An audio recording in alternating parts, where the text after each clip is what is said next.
Hey guys, D-Man here, and today we are reviewing The Dragon Prince. So, The Dragon Prince, let's go with non-spoiler then spoiler. I'll tell you when the spoilers are coming. So, non-spoiler, what can I say about this? It was created by some of the people that created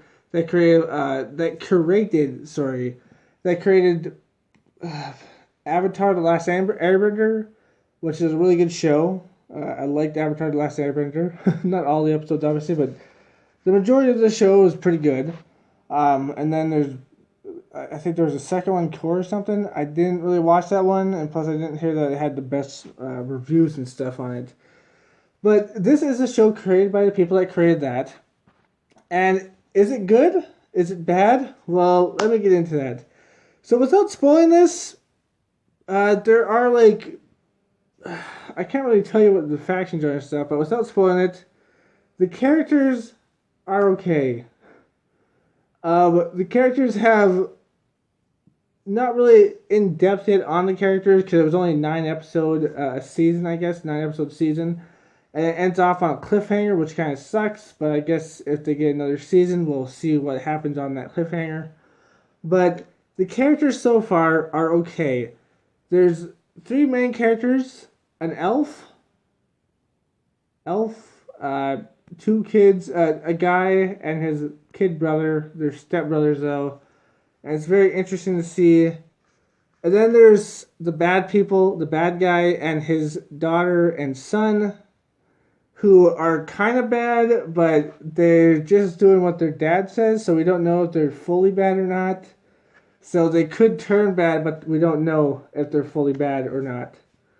So it's interesting to think about, are they fully bad? Will they turn completely bad, or at the end will they have a change of heart sort of thing?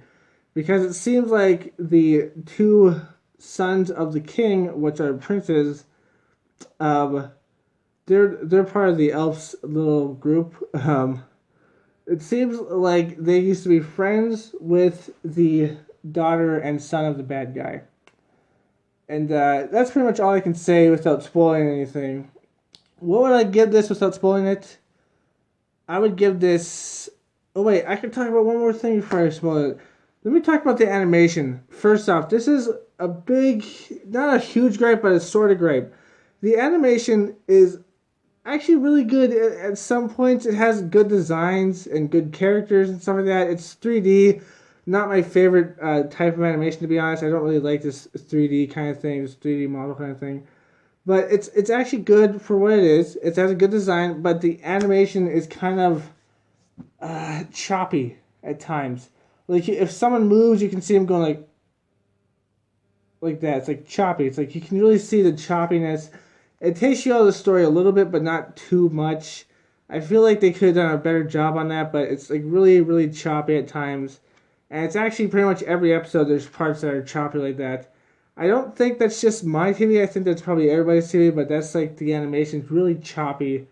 It's good designs. I don't really like the 3D thing that much on pretty much anything, but on this, I can at least say it has good designs and stuff like that, and it's choppy.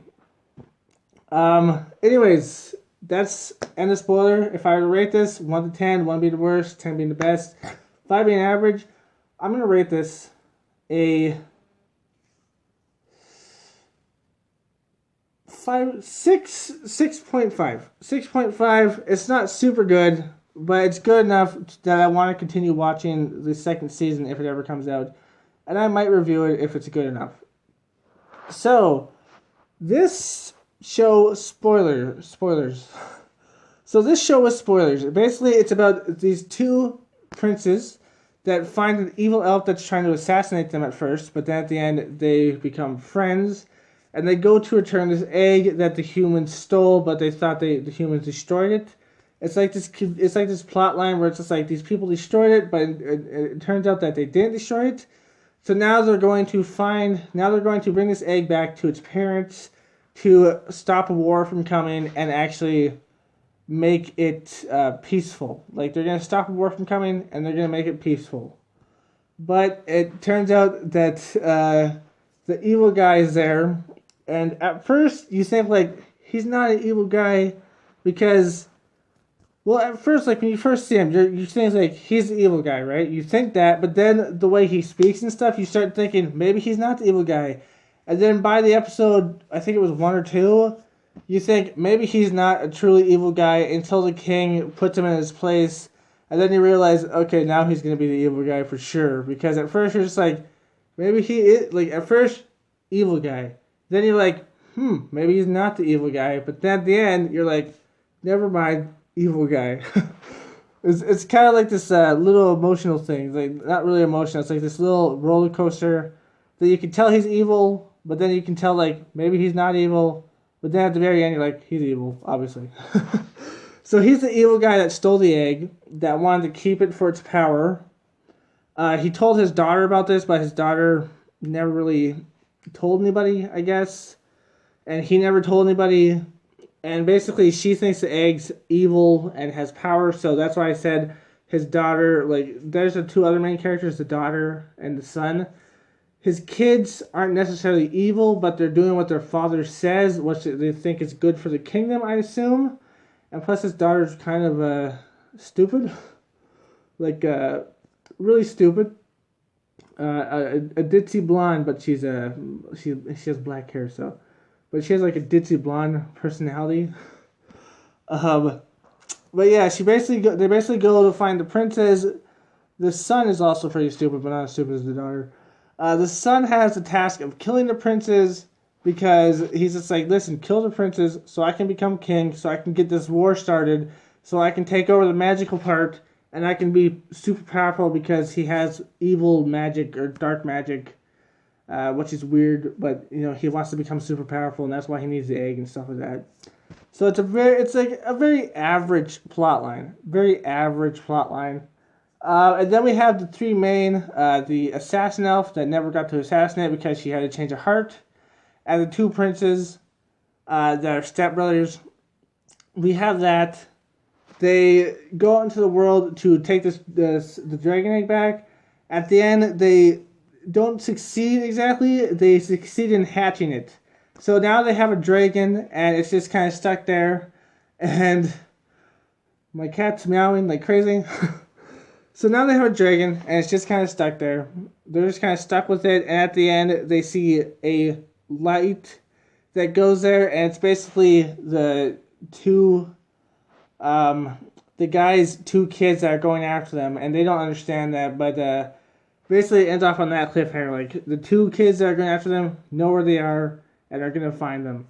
And they're going to have a conflict. Who's going to win? I don't know, because one of the princes is a mage, and the elf is an assassin that is really good with a sword, I guess, and stuff like that. So we don't know who's going to win.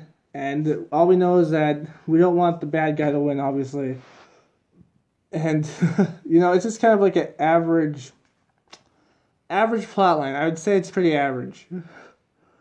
And the beginning of this actually really reminds me of Avatar, The Last Airbender. It really reminds me of that because at the beginning of this, it tells like long ago and stuff like that. It's kind of just like the beginning part of Avatar. It's pretty funny. But yeah, it's like it like has that whole thing where it's like the beginning part of Avatar. But it's pretty interesting. Not the best so far. It has an average plot line with little twists and turns in there, but not very much. And it's kind of just so far just average. And there's only 9 episodes, so I would say go check it out. And as I already said, I give it a 6.5 out of 10. Not super good, not super lame, and not average. It's just a little bit above average. A little bit above average, just but pretty close to average. Average plot line. The characters so far pretty average, and the rest pretty average. But anyways, I think it's enjoyable enough to watch it, except for maybe the really like the animation is just kind of like and you can just tell that it's just the animation takes you a little bit out of it. But anyways, that's my review on this. I hope you liked it. If you did, like, comment, subscribe, and share. As always, my friends, stay sane. Peace. Hey guys, D-Man here. Just saying, hope you liked this video. If you did, like, comment, subscribe, and share, and all that nonsense. But anyways, I hope you have a good day, because, you know, the video's over. And I hope you watch more videos. go ahead and click these videos or click subscribe, you know. See ya.